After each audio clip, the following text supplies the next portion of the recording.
Today we're doing something new. We have invited a life coach, and to be honest with you, I have a lot of questions for her. Although I've known her for over 2 years now, some of the main questions that inspired this episode are, is life coach transformational? Is it a luxury for the privileged? Is it therapy without a license? Or is it accountability most of us secretly need? Now, remember, for somebody like me who is an entrepreneur, self-made professional immigrant, I grew up solving my own problems without outsourcing any support for clarity to where I'm going. I survived, I adapted, and I moved on. So today is a treat. Our life coach, Dana, is going to help us understand when does survival stop being enough, and when does intentional growth and self-improvement begins. Welcome back to another episode of Chatting with Slava the Jordanian. I'm your host, STJ, and I would like to introduce Dana by reading her bio. Dana is a global executive coach based in New Zealand, and for over 3 decades, she helped leaders across industries such as finance, dentistry, construction, design, nonprofits, lobbying, and more. Her philosophy is to remember who they are and lead from that place. Dana has built a thriving business from the ground up, runs marathons for fun, and brings a rare mix of strength and sincerity to every room. Her company offers everything from one-on-one coaching to workshops and off-site retreats. Thank you, Dana, for coming on. I am so excited that you're on. Are you excited? I'm very excited. It is really fun to be here. Thank you for having me. Oh my God, I hope you do have fun. Sorry, I didn't mean to cut you off. I'm very, very excited. Me too. I'm for a myriad of reasons, because we talked about this, that you would have a podcast one day. Now it's a full circle moment. Yes. I mean, do you even remember when I told you that I want to do a podcast, or did you throw that idea about a podcast and you said, aha, I told you so? I think it was, we were talking about telling your story. So first I said, one day you'll write a book. And then we were talking about the podcast platforms changing, because we've known each other more than 2 years. Because of the house I was living in, I remember, because I moved. So we're at almost 4 years together. And it was in your second year of being together. And we talked about your story is more than just your story. And so you came to me and said, I don't think I'm going to do a book this year. I'm going to do a podcast. And we both went, that's it. That's it. and don't forget, like, I ended up with you by default. Remember? Yeah. Because the whole, and you know what, Dana, probably, my whole life, and I spoke about this in earlier episodes, everything in my life was by default, seriously, but I'm not gonna bore our audience with that, because I was not meant to be assigned to you. I was meant to be assigned to somebody else. And I literally thought that I need extensive, spiritual therapy. And then I don't know, for some reason, I think, and I share that with you, our culture and our tradition that don't seek therapy, go talk to a family member. Don't seek therapy, go pray. Don't seek therapy, go have a nap. Don't seek therapy, your sugar is low, go have a snack. And that's what we were taught. No, seriously. So I tried everything. And then finally at the end, I was like, I need to talk to a professional. And God bless him, my Egyptian darling, Ehab, you know him. Yes. He's like, why do you need a life coach? Why don't you just talk to me? We've been building this life together. Why now? Yeah. I'm like, dude, listen, you are not a professional. I need a professional. And luckily he's not the kind of guy that take offense of from anything. And he goes, okay, fine, try it. You'll learn. You're going to come back to me, whatever. But here we are. So, and I'm glad that you mentioned about storytelling, because I think my first couple of sessions with you was all about storytelling. So, and this platform, it's all about people coming on telling the story. So let's start with that. Share with us and tell us your story as much as you want. How did you end up landing in New Zealand from California? A little bit of default as well. So I was working at a church actually in LA, and there was a conference that we hosted, and I met some people from New Zealand, and they asked if I wanted to come and spend some time with them and teach them. I was working with volunteers, which is sometimes tricky when you work in any space, especially nonprofits, churches. And I really liked it. I was thriving, and they asked me to come, but I wasn't happy where I was. So it was an escape. I definitely was not healthy. I look back in my 20s and 30s and think, what was I doing? And it's funny that I coach now full time, because part of coaching is slowing down, noticing, and then making a choice. There was no slowing down, noticing anything. I was like, this doesn't feel good, I'll run here. This doesn't feel good, I'll run here. So I ended up going there for 3 months, extended my visa for 9. And while I was there, I met this lovely New Zealand man who we met through a mutual friend, and we actually went to Fiji. So we spent time in Fiji with our friend who had a nonprofit there. And 17 years later, I'm married to him and living in his country. So that's how I ended up here full time. I ended up marrying a New Zealander who was a photographer at the time and is now a medical doctor. So life, again, the things I planned just did not happen. And that's what I love about how this platform has become. It literally, and you know me, Dana, everything is by default, and it's unplanned, totally unplanned. I have been coming together with people that, you grew up in California, I grew up in Saudi Arabia, born and raised in Saudi Arabia. You're Christian, I'm Muslim, different faith, different beliefs, different profession. I'm a dentist, you're a life coach. I ended up marrying an Egyptian American, staying here in the United States. You ended up marrying a New Zealander. And by the way, all people from New Zealand are nice, but probably he's super nice. Yeah, I had actually Ehab's best friend in graduate school. He was from New Zealand. Really? And he's still in touch with Ehab. He was the guardian angel for Ehab. He was just taking care of him he was the sweetest person. Maybe one day I definitely want to visit and go to Fiji. But we are so different, but at the same time we clicked and we connected, and we talk about this all the time on our sessions about humanity. And you've seen my videos on Instagram, how I just base everything on humanity. Everything that I do in my life, my relationship on humanity. But isn't it amazing that two people like us from different parts of the world, so different, but yet so similar in our belief system, ended up by default coming together, and here we are, like I said, in front of our computers taping a podcast episode. Dana, I mean, if you always ask me this, if you talked to Slava 2 years ago, I would have said, you're crazy, Slava.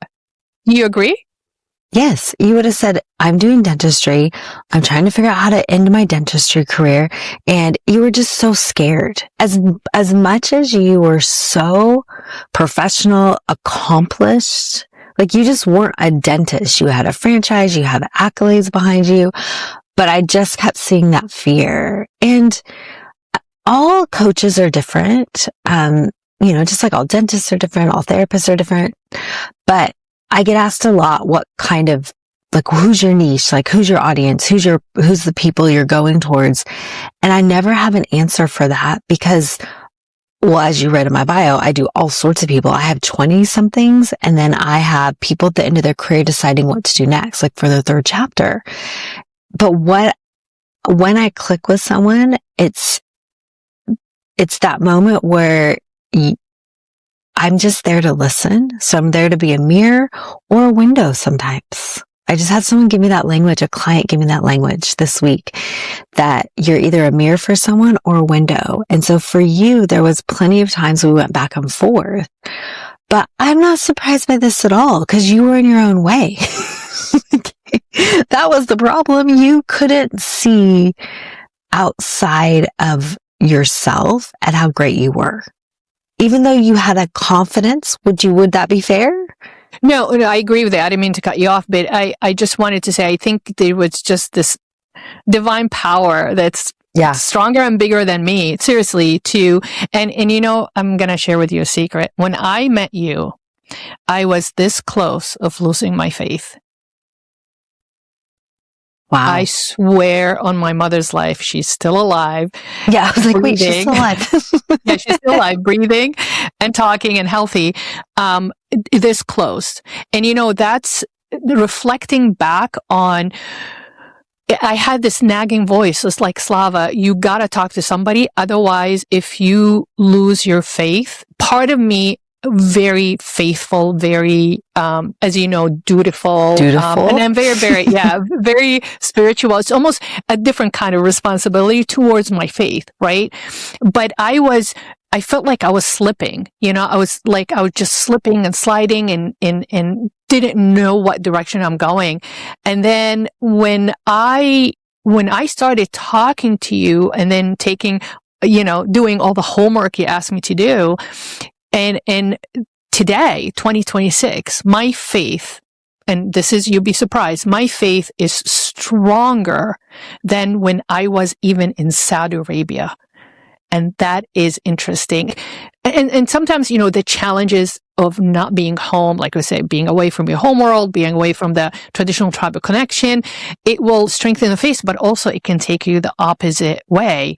So what got you in doing life coach? Why not spiritual coach? Why a coach? Why not a therapy? Being a therapist. Why life coach? What was the attraction? It was an accident. I never wanted to be. I should have answered that. I should have just answered that myself. You know that.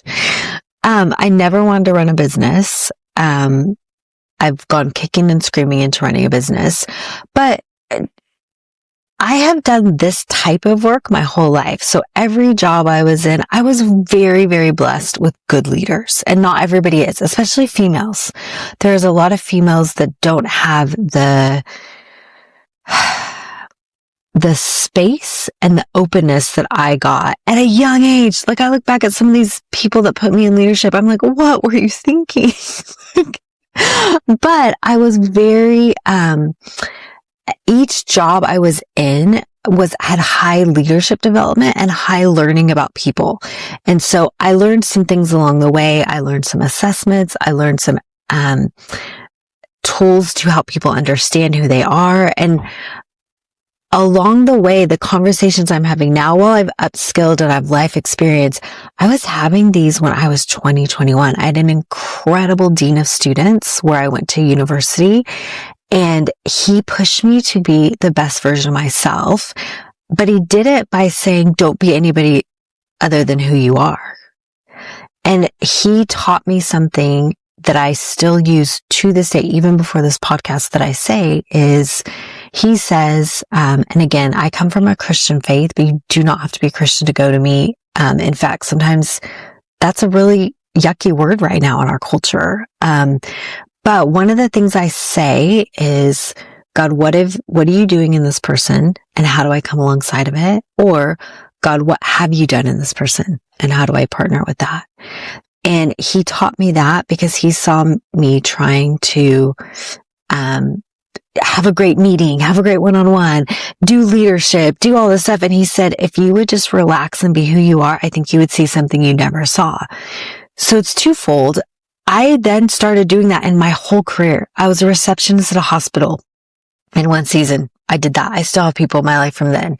I was, running volunteers. I had 600 or so volunteers. I ran leadership teams. I worked I was a nanny for a little bit when my little boy was little. Everything I did, I kind of took that approach, and it was twofold, and it helped me be who I wanted. But I was watching these people realize they were greater than they thought. I mean, a 3-year-old or like a 33-year-old nurse, a 20-year-old doctor. We had a really young 23-year-old doctor. It was just who I was. So someone came up to me, actually, when I was working in the hospital in that season, and said, "Hey, could you meet with me and help me work out why I am the way I am?" And I was like, sure. And I was like, I guess this is just what I'll do. And she said, "I want to pay you." And I was, my husband was in medical school, so we had to be really careful with the amount that we made because we got help from the government in New Zealand when you're in school. So she said, "I'll pay you cash." So she paid me cash, which became like coffee money for me.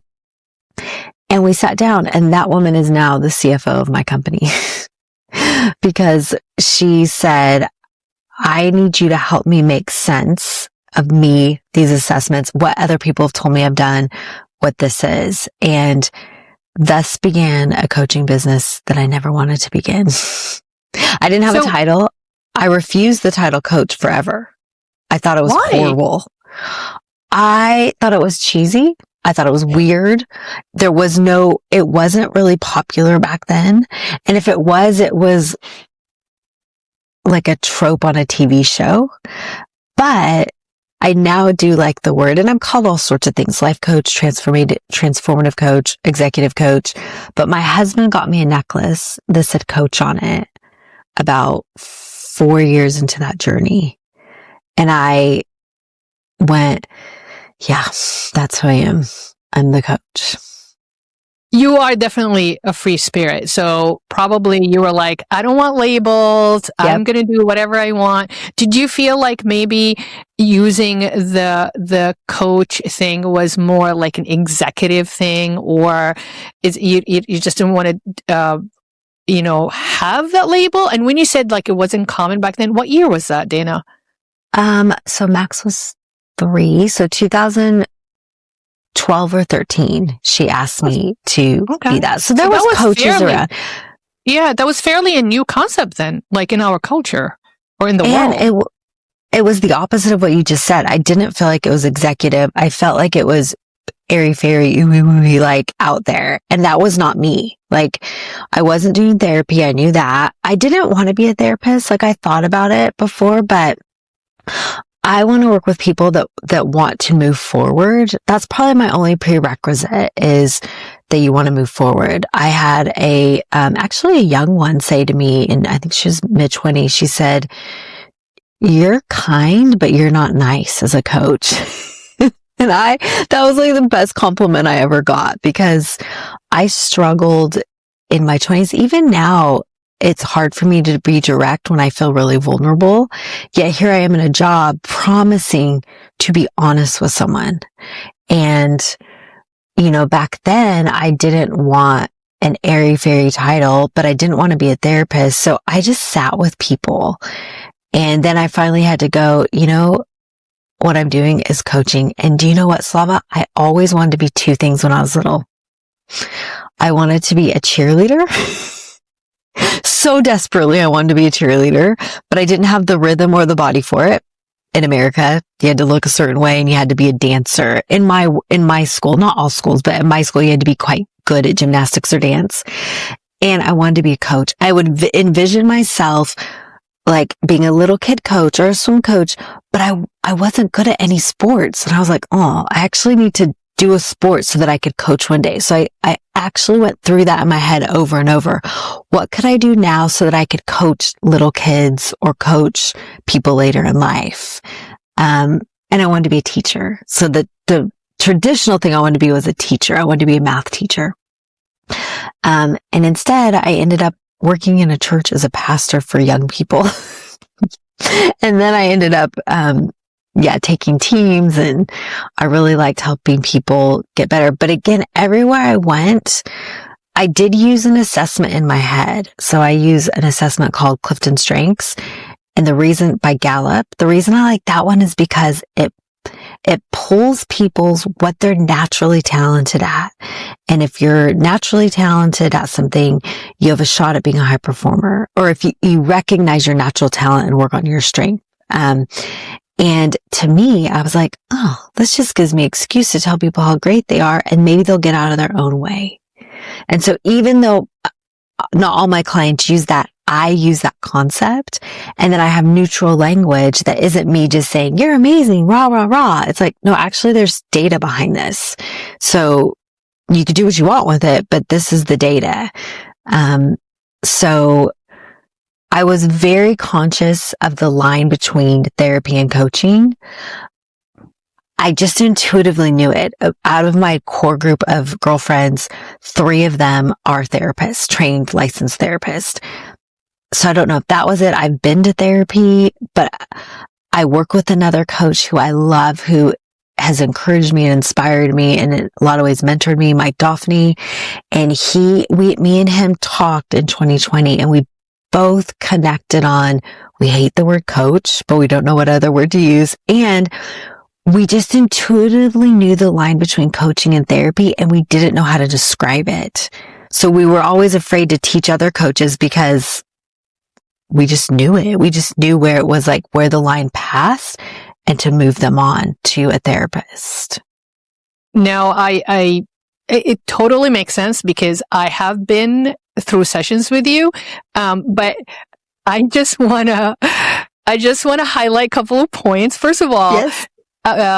Cheerleading is still, you have to be really good. So not back then, it still is even more. You have to be so good in gymnastics and dance, because I have team members in patients, their kids are flyers or base. So that's all about cheerleading, which is funny, but when you are talking to me in the session, I feel like you don't sugarcoat it, because I try to sugarcoat things, managing patient expectations, managing team expectations. So where do I get my guidance, right? So coaching or life coach is perfect, because I was like, hey, focus. Like, this is not going to work. This is going to work. Don't sugarcoat anything, right? I don't care about your feeling. We need stuff done. And I am very task oriented and result oriented and data oriented. So to me, matching that personality was so important to me. And to be honest with you, the first couple of sessions, like, oh my God, she just kicked my butt. Like I am, like I'm doing so much wrong, but that's just me. It's not really you. Probably a different personality would have said, oh, that was an amazing session. It's like, oh my God, I have so much to work on. But that's just, like I said, my personality. And what I came out of every single session that I was with you, it was structured. It's like, okay, building a block, work on it, refine it, make it shiny, make it solid, make it strong so you can step on it and put the next block on. And you were not shy at, contradicting me. It's like, Slava, I totally respect what you're saying, but because you are in your own head and you are in your own mind and spinning, right? So you don't know what's productive and what's efficient. So when I talk to you, it's like, okay, I know exactly what you're trying to say, but reality is things don't work that way. If you want to get to point A, you need to do A, B, C. If you want to, end up in point B, you need to do A, B, and C for that point B. And I needed that because now I am the matriarch of the family.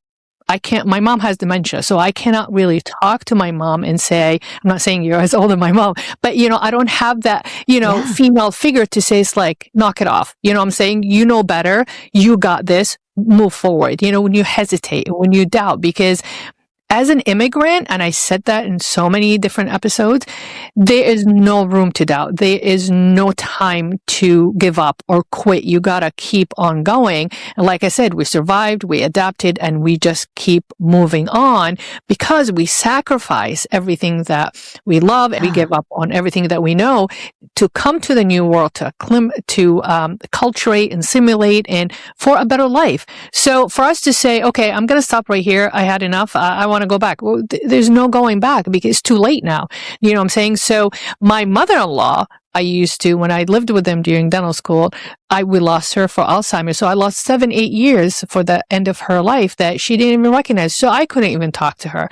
Being far away from home, you know, all your family, it's just different. So now I'm the senior of my family. I'm the matriarch of the family, and I'm looking out in the space trying to get family support. And there's nobody there because I'm it. I'm the one that my younger members of the family come to me for advice. So from that, I just had to find somebody to tell me that, you know, you got this, but you have to approach things in a different way if you are looking for the result that you're looking for. And that was very, very helpful. So that answers my next question. How is life coach so different than therapy, consulting, and mentoring? And what is the most misconception about life coach from the public or in the public eye?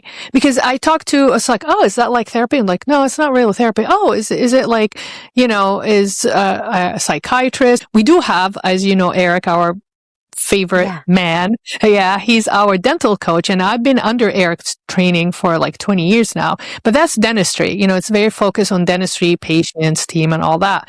So, how is it so different? And what is the number one most misconception that you deal with when you get especially new clients? Yeah, that's a great question. And I think, I mean, looking at Eric, who is that more business consultant, I'm definitely not that. I actually hire or I outsource, or like I'll refer people to Eric, or I have another lady, Carly, who does the business stuff. Definitely not a therapist. I think, and I have trusted therapists that I refer to. The misconception of life coach, I don't actually think it's a misconception. I think there are a lot of different types of life coaches out there. So, I mean, I think people have experiences them that some are good and some aren't. Some are not good because it's not for them. I think the biggest misconception, I don't know if it's a misconception as much as it's my own insecurity, which is what we talk about all the time in coaching, is I don't want people to see me like whatever the like is. So for me, it's to see me as airy-fairy or a pseudo therapist. And so I had to, for me, get over like, what is the gift that I bring? And I am a cheerleader, like you said, but sometimes I'm the cheerleader that's like, suck it up, buttercup, get off the ground, and we're doing that flyer again. You know, I'm the coach that's saying, hey, let's tweak your foot right here. And then sometimes I'm just listening, right? So I always tell people, if you don't get anything out of my coaching, get that you have to learn to slow down and notice. There's an art and a science to slowing down and noticing, right? And so part of it is the difference between therapy and, you know, like consultant. If there's a spectrum, therapy is a lot of times, there's different types of therapists though. It's figuring out why you got here, how you got here. And there are forward thinking therapists, like our good friend Abby. She is a solution oriented therapist, I think is the way she titles it. So they do go forward, but they unpack, right? Coaching in general doesn't unpack. We don't really look why you got there. We might figure out what your fear is, but you could unpack till you're blue in the face. So here's the main difference. I can figure out why this is my fear, what got me here, what I'm afraid of, what's holding me back, and still do nothing about it. Or I could go, oh, this is my fear. I don't actually know why I have this fear. I haven't dug deep into my childhood or my adolescence, but here's what I can do to move forward. So in order to move forward, you don't always need to know why you got there, but you have to know what it is. You have to be really crystal clear at reality, which is what you alluded to that me and you did. You would say, this is what's going on. And I would say, well, here's a different perspective. And for the first time in your life, I think in coaching, you actually admitted that you didn't have all the answers. What got you here didn't keep you here. I would say 90% of my coaching clients, whether their boss makes them come or they choose to come on their own like you did, that is the aha moment is, hey, the thing that got you here, we actually need to honor that. The reason that you are who you are, Slava, is because you buckled down, you survived, you did all that, but all of a sudden it stopped working for the life that you wanted. And so being able to really listen to someone, and I'm not diagnosing them, I'm just listening. And a good coach listens, stops and listens and finds the distinctions in what they're saying. I think that's my definition. I did notice, no, I agree with you. I did notice that with you, you really focus on how I express my challenge. You know, the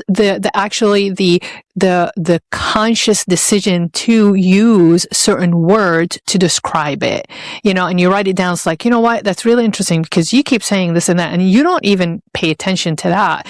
And you are right. I mean, being a business owner, you do build up that ego, like, I know it all, I'm moving forward. And then when you realize, I don't have the answers, and sit down with you and he said, yep, you don't have all the answers. And you're like, oh my God, that affirmation just happened. My mind is just, you know, I was like, I am worthless. Basically, what have I been doing?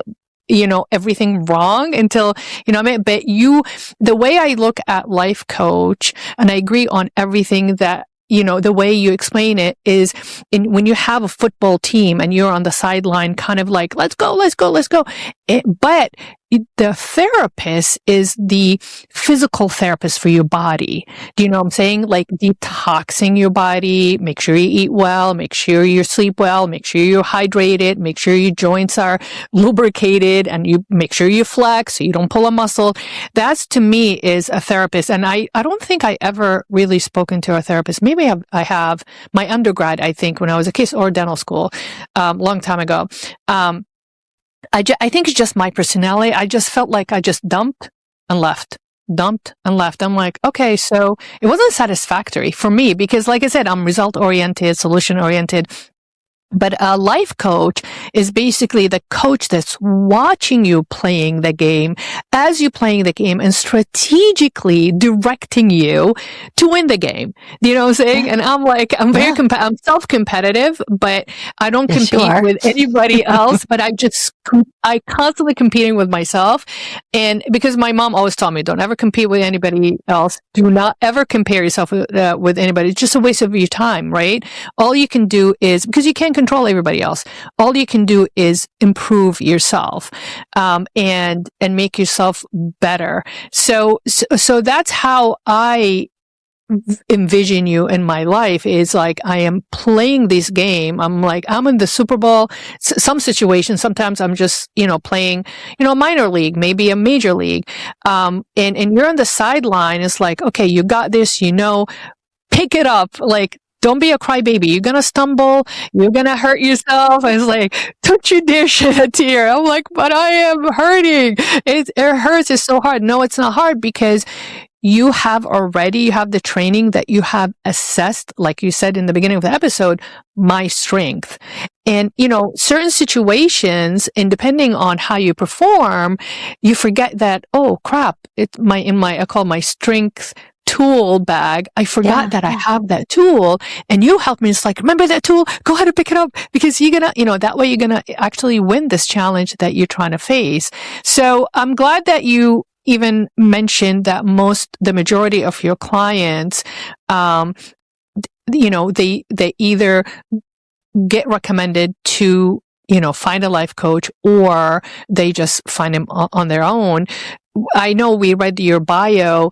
Right now, what's the age range that you deal with right now? Is it like, are you surprised that, younger people are seeking that kind of coaching? It's fascinating. What are you finding in your world right now, age-wise, profession-wise?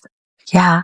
You know what? Just this last week, I found really interesting is, I think my youngest client right now is 21 and my oldest client right now is 54.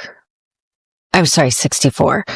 And one of my ones, and he's just about 50, and one of my 20 somethings were doing the exact same work. They were figuring out what was their fear that was holding them back. Because, and I had this epiphany, like I love working with 20 somethings. There's something about that age group that I've always loved. It's a decade of first job, first breakup, first house, first baby, first getting in trouble at work, like really getting in trouble, like dropping the ball at work, first big promotions. Like there's all these first, and those are all transitions. So you can lose your footing even in a good transition. But then I look at my clients in their 40s and 50s and they're going, yeah, I did all that and I'm still not where I want to be. So they're in another transition. So the thing I don't have a specific age range of people that I work with. I kind of work with anybody that's willing to work. But what I'm noticing is those that are willing to slow down and notice themselves. And my job, like Slava with you, it was not an accident that I talked to you the way I did. Because in your assessment, I knew you needed steps and building blocks.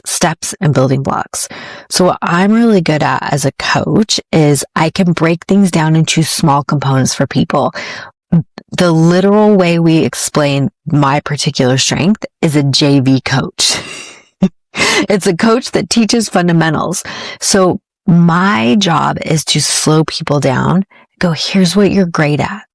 Yep, that means you're going to not be great at some things. Let's get you crystal clear on who you are. So my tagline at my company has become, we're not here to impress you with us, we're here to impress you with you. So the people coming to me, the main thing I notice is they don't know who they are, or they never knew who they are. Right? They've hit a spot where they were performing for their whole career, or they're becoming a new person, which I would maybe put you in the last two categories. You thought you knew who you were, but also you're becoming a new person, but you had put all these labels on you. You know, I'm an immigrant, I'm an entrepreneur, I'm this, I'm that. And then we had to get down to actually who's Slava. And a lot of people say what you said. They feel like they got beat up in a session with me, or someone once said, I feel like you punched me and hugged me all at the same time. But the reason I do that is because I want you to see exactly who you are. And in order to see exactly who you are, I have to show you that you're actually afraid to look at exactly who you are. But you're better than you think. And so I hold the hope and belief until you can do it. No, you're absolutely right, because remember when I said, I can't talk to my mom? My mom was just like that. She was a tough love. She loved you, hugged you, and kissed you, but it's like, okay, knock it off. I'm like, okay, where did I'm confusing. It's like, it's so confusing because it's a bittersweet kind of thing, but it is tough love. And it made me who I am. So when I met you and then I started having the session, like the first 2-3 sessions, because I've been so far away from that style of mentoring, and then find you, it's like, hold on a second, like I remember this, like it's a muscle memory that came back to me. But you're right, when you get older and you in your advanced years and you have more responsibilities, especially as a business owner, as an entrepreneur, you have a lot of responsibility. You're responsible about a lot of things, or you're responsible for a lot of things, or you're responsible for a lot of people, because you're switching hats constantly all day, every day. You lose who you are. So I remember when you asked me that question the first time, who is Slava? And I'm like, I have no idea. Like in my head, it was like, I don't know. And it had that kind of panic mode. It's like, holy crap, I just lost myself. Like I can't find myself. Yeah. And you got me back on, you are go, but also go back to base. Right? Go, and you go to, it's like that locker room. Like I said, you are the coach, right? Going back to the locker room, it's like, okay, what was the basic principle? What is the fundamental? But as you said, Slava, the 19-year-old in 1988, when I landed in the United States, my belief system, my values were a little bit so different. So Yeah. also you help me drop everything that does not serve me well right now at this stage. I might have to pick some up when everything in my life slows down and I'm in retirement. I might go back to that. But right now, what I want to accomplish and what I'm doing every day or every week, those things were not serving me. It's like I am basically stuck in the mud with my wheels are just spinning and I'm just throwing out so much mud. I'm not going anywhere. I just didn't feel like I went on solid ground. Go ahead. Well, do you remember you were like, I can't do this. This is all I know. I am a dutiful person. Right. And so, I have a CEO I work with of a design firm, and her conversations are getting back to who she wants to be. I have a 21-year-old. Who do you want to be? I have a dentist. Who do you want to be? So my job is to help you go, no, actually you are someone. You do have strengths. You do have an identity. And I help people refine their identity or find it for the first time. Because some people, even though they're 49, they have lived their life to please other people and to get accolades. And they all of a sudden have this moment where they're like, actually, this is who I am. And they get some freedom. And our brains are wild. So a colleague I work with, her master's is in neuroscience, and she talks a lot about neuroplasticity with our clients. And I didn't know there was a language for what I was doing or there was actually research behind it. Mine was all intuitive, which is why I never thought I would do this, because I was like, oh, I'm just knowing this. But what we did with you is we went, okay, who are you? And you can reshape your brain. There's actually science behind it. And I knew you needed a system. So we often would give you a system of like, okay, do X, do Y, do Z. And then we'd say, when have you conquered a situation like this before? And it was silly, and it became our mantra. Take all the clothes out of your closet. The best way you do something, you pull everything out and then you reorganize your closet. But you were trying to do your life by not pulling everything out, by just going in there and trying to move everything around.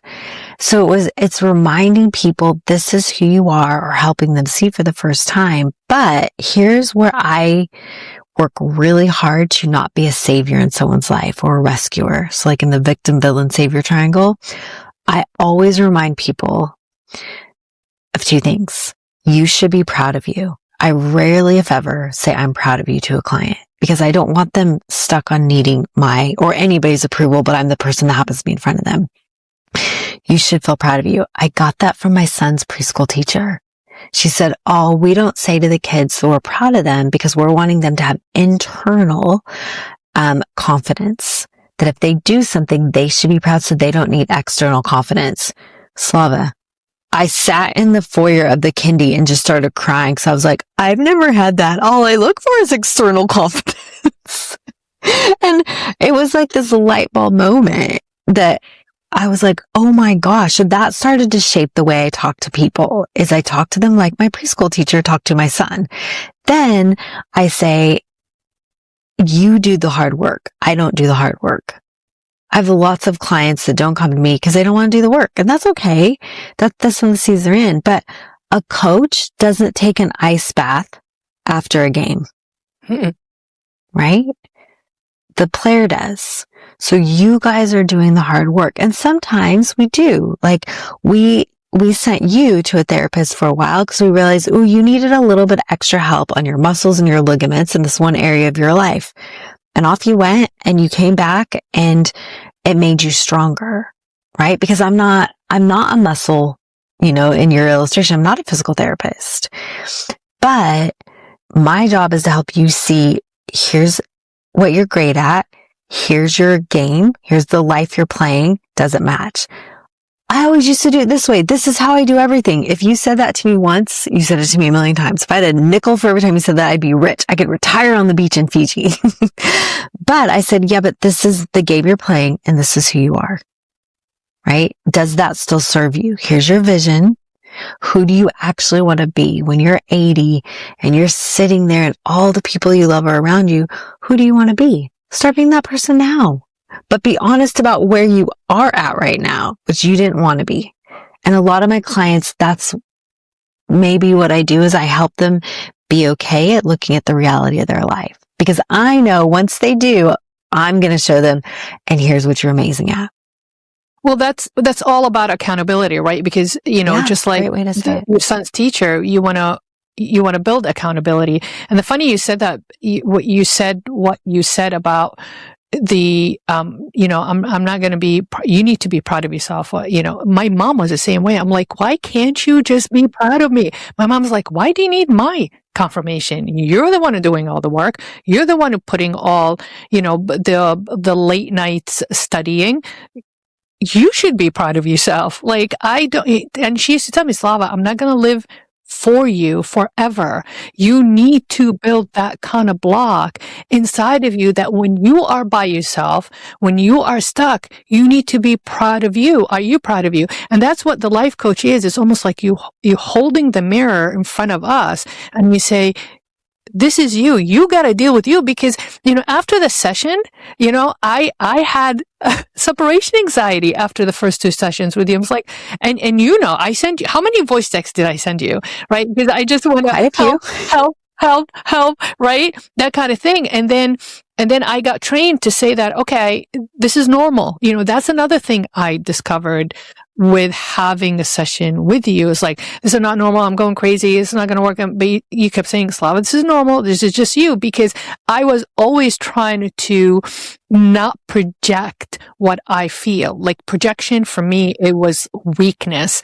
And from you, I learned that it's okay to project in the beginning. These are just emotions and you need to deal with it. And it is like dumping the whole closet. But what I do, whether my kitchen or closet, I dump and I walk away.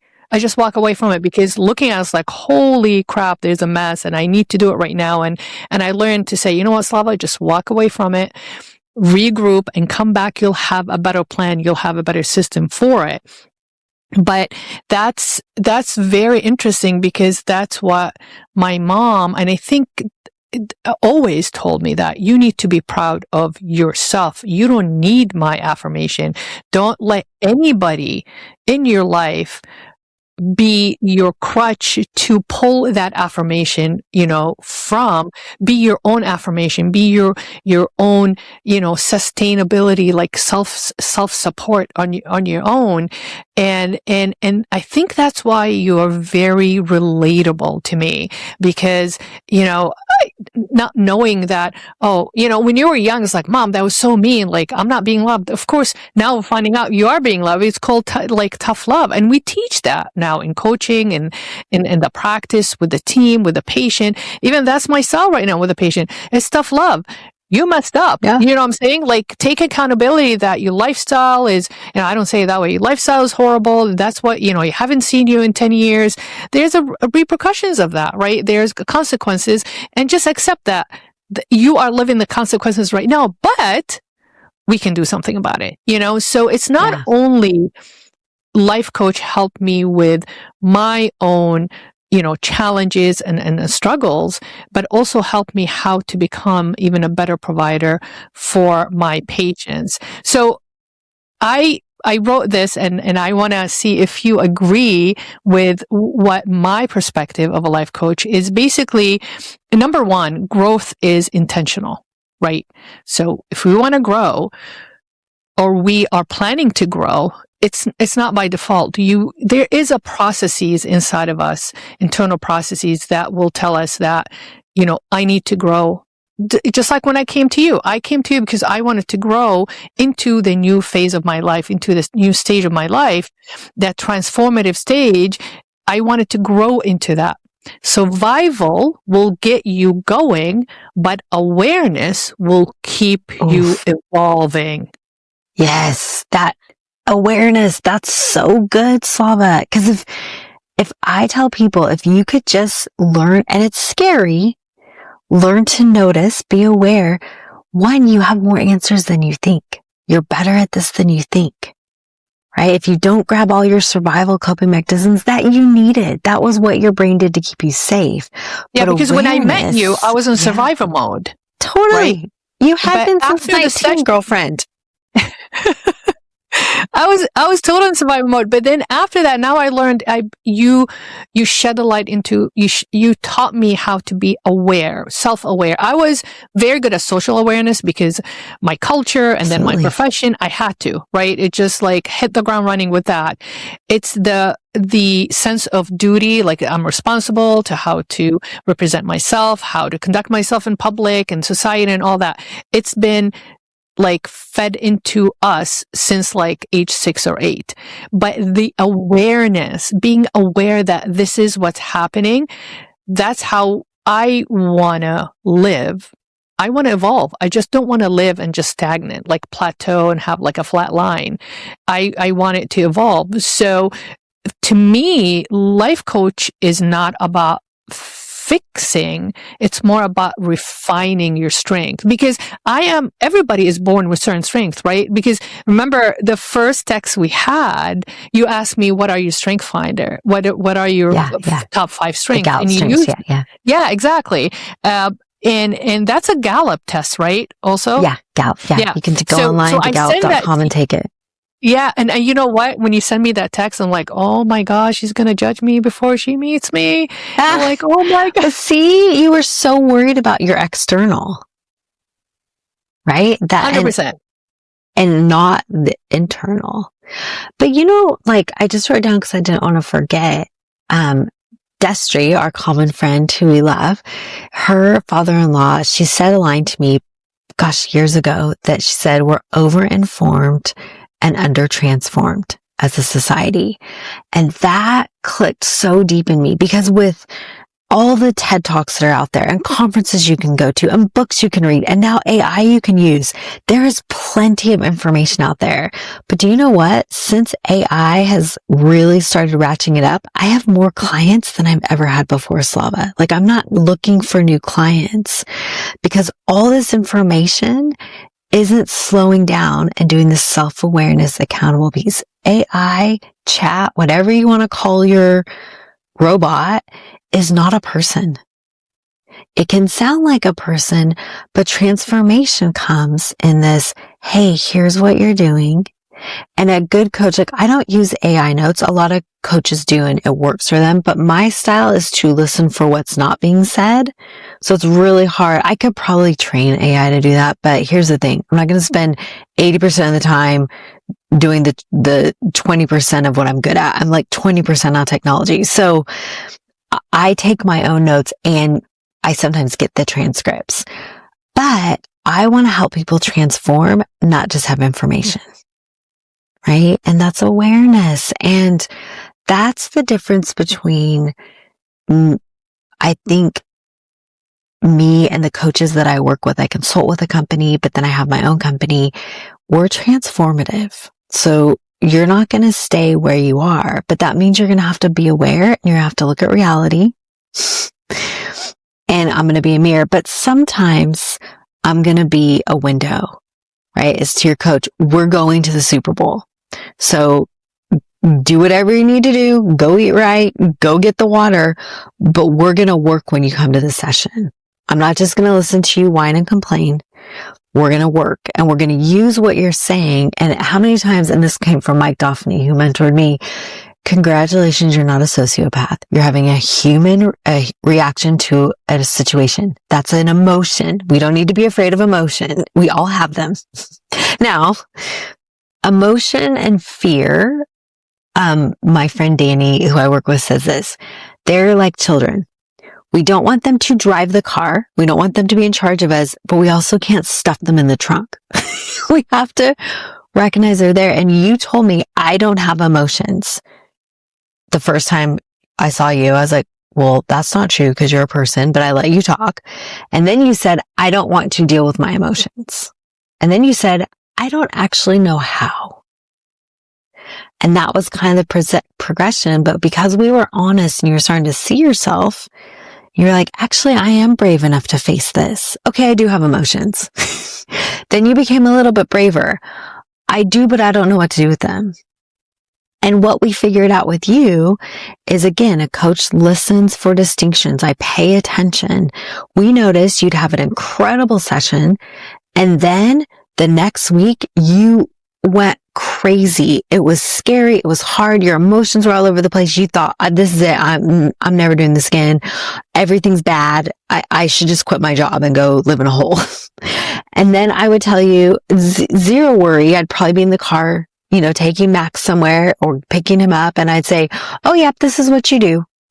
You'll be fine. Remember, by next week, you'll be okay. You go up and then you go down, up and down. And everyone has their own rhythm. My job as a coach is to figure out your rhythm. My job is to not play the game for you. One of my favorite coaches ever is the Chicago Bulls coach. And then he was the LA Lakers coach, Phil Jackson. He sat on the bench, barely moved because they did all their work in their sessions. So he trusted his team to play and trusted that he created a value system that anybody knew what to do with the ball. Anybody knew what to do with the team. And he didn't do much because he wasn't playing the game. It was you. You were doing the work. But you just unlocked coaching because you were aware. That was it. Yeah. And when I wrote these words, I'm like, okay, sometimes I surprise myself, but you hit on one of the things that I just taped an episode with Elizabeth Shahid. She's a returning guest. She's a family and marriage therapist in Alabama. And one of the questions we asked about who do you see? So she has a full-time job in the university. She all her clients are basically freshmen and sophomores. And also the part-time is her private business. And she said exactly what you just said. All her clients, even in her private business, are either young parents or young couple who just got married or younger. And she's finding that they want to go back to having one-to-one with a human, although they have the web and Google and AI, but they don't want that. So the new generation wanted a human being to really, converse with and to share that emotion. Because honestly, although the technology is amazing, and it's very useful in so many different ways, but it's a double-edged sword too. They don't trust that information. And she finds herself constantly telling them, whatever you tell me, this is private and confidential, and I don't want you to worry. Just get that out of your mind so you can relax and actually talk to me and tell me, why are you here? That's number one. Number two, talking about a coach, it's more applying what I learned from you. And then my performance, when I apply that, becomes so transformative, and I can see it transforming.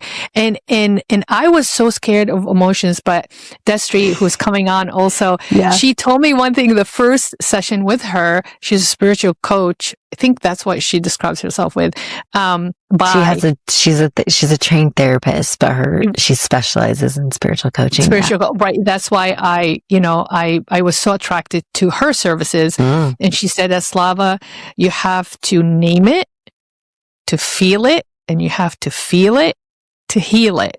And that was so impactful, so powerful. And that's what helped me face my emotions and have a better sessions with you. When Destry is more like here, she's more, and you're like, get going. Let's go. We got work to do.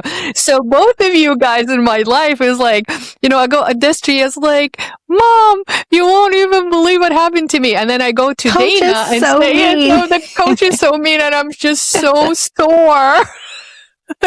And she pushed my limits, and I don't think I'm going to do it. And that's just like, here, okay, and she listens. Literally, she listens the whole hour. And then the last 15 minutes, it's like, okay, Slava, this is what we learned from this. And I was like, okay. And then I go to Dana, and she's like, let's go. She's the drill sergeant. But I love the balance because I'm a Gemini, yin and yang, and I like, the sweet and the savory. So it's a perfect balance for me. Just going to say about that, Destry is one of my go-to therapists. Now, she's one of my best friends in the world. Like, I trust her with my life and emotions as well. So I know I could trust other people with her. But she's so good at just being calm, right? So she slows down. So calm. Here's what this is. Like, she's like that in real life. I will call her crying, spill something out. She listens. And then at the end, it's like, zing. She gives you the one-line zinger, and you're like, whoa, she's so wise. But what I was going to say about that is, name the emotion, feel it, heal it. Do you know that, and we have the science behind this now. I have because I have a little neuroscience psychology master's colleague. An emotion only lasts 90 seconds. That's it. If you can get through 90 seconds, the reason that it's like a wave, right? A 90-second wave. But it's if we attach another thought to it, that it becomes another wave and another wave. And a client of ours said, yeah, I have like a tsunami because it's what we think. So getting you to slow down and name it, that is the powerful moment, because 90 seconds, if I would have told you all you have to do is get through 90 seconds, one, you wouldn't have believed me, but you didn't have the tools to do it yet. But then you got dentistry. And then what we're doing is we're like, okay, now that your calves are unsore, let's run. Because I want to show you that you can go farther than you think, right? I'm going to push you as far as you think you can go. And then we're going to take 2 more steps. That's resilience. Right? The definition of resilience isn't a diamond that's robust and never falls under pressure. It doesn't, but it doesn't change, right? It doesn't transform. It just withstands. A cushion is flexible, right? It withstands pressure, but then it goes right back to where it was. A muscle, you break it down. It's, you do 10 push-ups and you just physically can't do any more.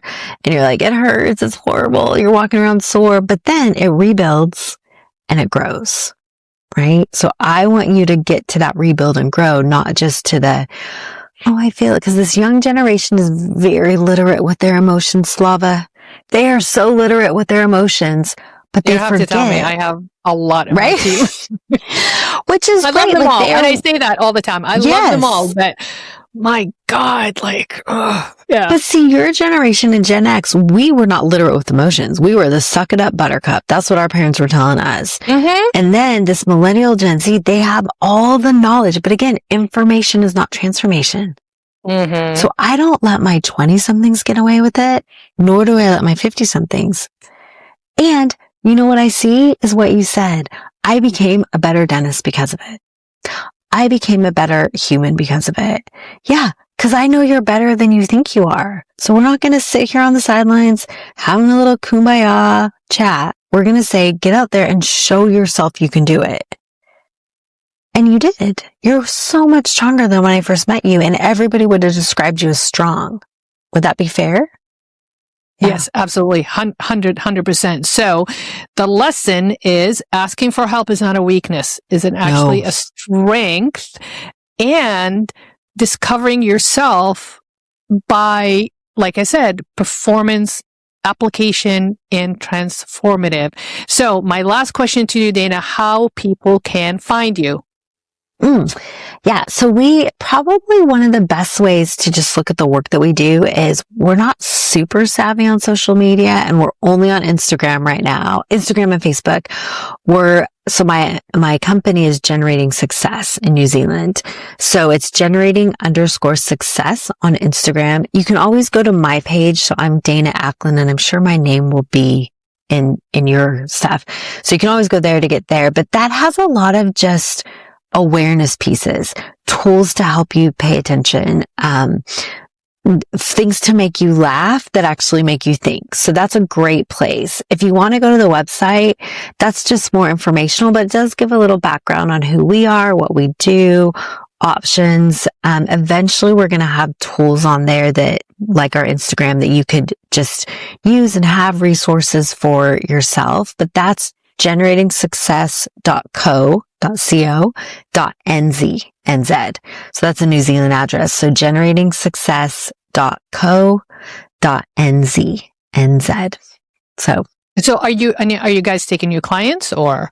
We are taking new clients. We're not necessarily looking for clients, but we're always willing to do a client, and we actually do pro bono.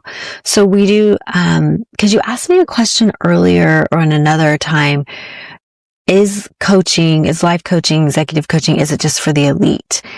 And this is our way to make sure it isn't. So we have a massive price range. But we do pro bono. We try to do 10% of whatever we do in coachings, we do 10% pro bono. So we look at that every 2 weeks and monthly, and then we look at it over the year so that we're tracking along. But we always will do an opening session with you, because if we're not the right coach for you, we have a myriad of coaches, because you might not need what we have right now. So on the website, you can go and you can ask for a consultation or a meetup. You can do that through Instagram. My email is really easy, danaackland@gmail.com. So if you're wanting to just understand what it is or have a meeting, me or Danny can meet with you and just talk. But we love sitting with people. We count it a privilege. We don't take it lightly. It's a sacred moment, and we're doing this work too, and it's really hard. I had a really hard experience last week where I actually thought, if I don't do this and show up and be brave, how can I ask my clients to do it? And it was hard, but man, it was freeing. And I was like, I want everybody, if I can push through my fear, so everyone else can. So we do the work too. We joke that we drink the Kool-Aid. So we're not doing anything we don't ask you to do. That's a beautiful message. Thank you so much for coming on today. And I can't believe it's over an hour. It's just, I can talk to you for hours, as you know. No, that's okay. But I hope you can come back. I really want to dig a little bit deeper into it. And I'm sure it will be impactful. And I'm glad that you mentioned the pro bono, just to help, other people. And yeah, the question is, it is not for only the privileged. So we have reached the end of our hour. As a reminder, these episodes are uploaded weekly on Apple, Spotify, and YouTube by the Mindset Mastery Moments. So if you have enjoyed this, please like, share, and hit the notification bell. That way you won't miss any episode, and it is free. This platform is sponsored by humanity and supported by everyday people's stories. So find us, join us, support us, and be kind always. Thank you so much for listening and watching. Hope to see you next time. This is Slava the Jordanian.